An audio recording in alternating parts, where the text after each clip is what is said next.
Ellie Duffy, and we're going to go through deadlifting today. A lot of volleyball players tend to work legs a lot, lifting heavy, which is great for explosive movements. A lot of squatting tends to get done. So sometimes we can have overpowering quads compared to hamstrings. So really important to focus on isolating those hamstrings through lifts such as the deadlift. So today we're going to do a stiff-legged deadlift, just going through proper form of it and really focusing on building that hamstring strength in comparison to the quad strength. So you really have an equalizing balance when you're jumping, exploding. Having an underactive or weaker hamstring, it tends to result in a lot of the knee injuries that we see in volleyball, from patellar tendonitis, jumper's knee, things of that nature. So we're just going to jump right into the deadlift in the proper form of it.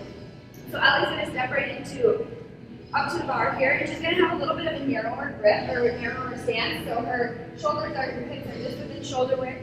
She's going to grab the bar, and she's going to have it just outside of her legs, just like she does. And then what she's going to do here is she's going to take the tension or the slack out of the bar and create tension. And she's going to pretend like she's crushing oranges within her armpits and really locking her lats down into her back pocket to really squeeze tight. She can come up, exploding up, thrusting the hips forward up to a nice stance right here.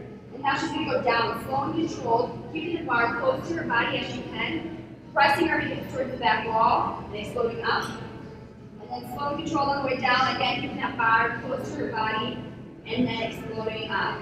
And so what's really important here is that the minute she keeps the bar close to her body, because the minute she lets the bar come away from her body, she disengages her hamstrings and engages her shoulders. So her shoulders come out, and that's where you tend to get a lot of potential lat injuries, because you're now taking your lats and you're expanding them out. So you really want to pretend like you're crushing oranges in your armpits and locking your lats into your pocket.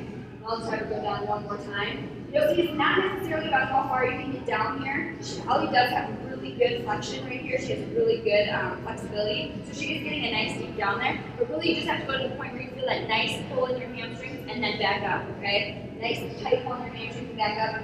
And if you do get a lot of pull, you can tend to step up on a box or things of that nature. So these are great explosive movements.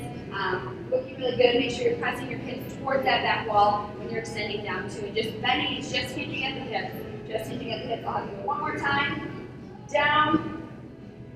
Exploding up. Awesome. You can go ahead and set it down. So that is proper deadlift formation. Really important to work on form first and then build up to weight. So you can start anywhere with 3 to 4 sets, about 10 to 12 reps to really build on that, and then you can increase your weight and decrease your number of reps and sets.